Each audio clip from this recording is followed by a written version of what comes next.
मीरा तेजी से ऑफिस की उस शांत मीटिंग रूम में दाखिल हुई जहां आर्य सर पहले से खड़े उसका इंतजार कर रहे थे। कमरा थोड़ा अंधेरा था, पर माहौल में एक अजीब सी गंभीरता फैली हुई थी। दरवाजा बंद होते ही आर्य सर की आवाज गूंजी। मीरा, मैंने तुम्हें यहाँ एक बहुत जरूरी बात करने के लिए बुलाया है। मीरा ने झट से सिर झुकाया, जैसे वह पहले से जानती हो कि अब सामने जो भी आएगा आसान नहीं होगा। आई नो सर, आप मुझसे कुछ कहना चाहते हैं, लेकिन उससे पहले मुझे कुछ कहना है। उसकी आवाज कांप रही थी। कल पार्टी में जो भी हुआ, मुझे पता है आप बहुत अपसेट हैं। आपको लग रहा होगा कि मैंने मेन्यू बदला, लेकिन ऐसा कुछ भी नहीं है सर। सच में मैंने तो पार्टी ऑर्गेनाइज भी नहीं की थी। वो तो मानसी मैम ने कहा, और मैंने बस फॉलोअप किया जैसा उन्होंने कहा। सब पहले से डिसाइड था।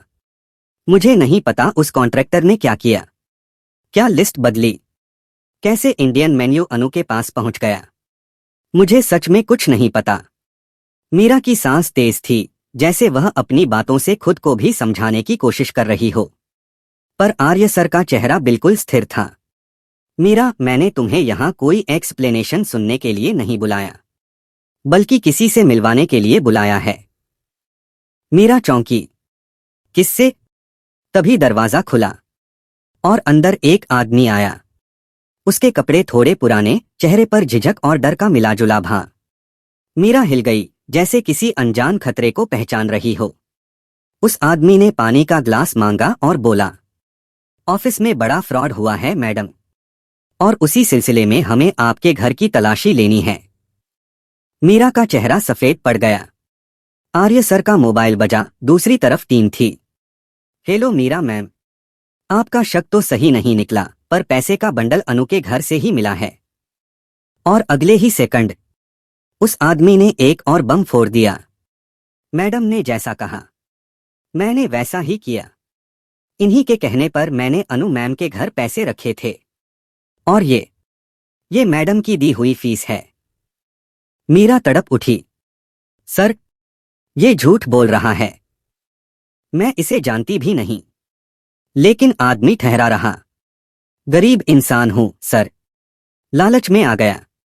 जैसा मैडम ने कहा, मैंने वैसा किया। कमरे में सन्नाटा फैल गया। आर्य सर की आंखें कटार जैसी हो गईं। मीरा, ये तो कह रहा है कि वो तुम्हें सर, ये फुटेज कुछ साबित नहीं करती। आप बस अनु को बचा रहे हैं। आपको हर चीज कॉन्स्पिरेसी लगती है, लेकिन सच यह है कि आप आज एक अनजान आदमी की बात सुनकर मुझ पर इल्जाम लगा रहे हैं। आर्य सर की आवाज पहली बार टूटती हुई लगी, पर वह फिर भी मजबूत बनी रही। इल्जाम नहीं लगा रहा हूं मीरा। जो इन्वेस्टिगेशन ने साबित किया, वही बता रहा हूं। उन्होंने एक एक पॉइंट गिनाया। इंक्वायरी टीम के जाने से पहले सिर्फ यही आदमी अनु के घर गया। पूरी कॉल हिस्ट्री चेक की गई और सिर्फ तुम्हारा नाम आया। तुम्हें अनु से समस्या पहले दिन से ही थी। तुमने उसके हर मुश्किल काम को आखिरी मिनट में उसके ऊपर डाला ताकि वह फेल हो। तुमने टेंडर की वो फाइल भी उसी को सबमिट करने भेजा जिसे कोई और भी कर सकता था, ताकि इल्जाम आसानी से उसके सिर जाएं। राइवल कंपनी को कोटेशन भी तुमने ही लीक किए, और फिर उसके घर पैसे रखवाए ताकि केस बिल्कुल पक्का बने। यहां तक कि पार्टी का मेन्यू भी तुमने ही बदलवाया ताकि उसकी फैमिली का बिजनेस बर्बाद हो जाए। हर वाक्य मीरा के सीने में तीर की तरह धंस रहा था। पर असली चोट तब लगी जब आर्य सर ने वह कहा जिसकी उसने कभी उम्मीद नहीं की। मीरा, तुम वो मीरा नहीं रही जिसे मैं जानता था। वो मीरा ईमानदार, मेहनती, टीम स्पिरिट वाली लड़की थी, जिसके ऊपर मैं आंखें बंद करके भरोसा कर सकता था। तुमने उस मीरा को कहां छोड़ दिया? नफरत में, जलन में, या अपनी खुद की हार के डर में? कमरा जैसे थम गया। मीरा के पास कोई जवाब नहीं था, सिर्फ चुप्पी जो सब कुछ कह रही थी।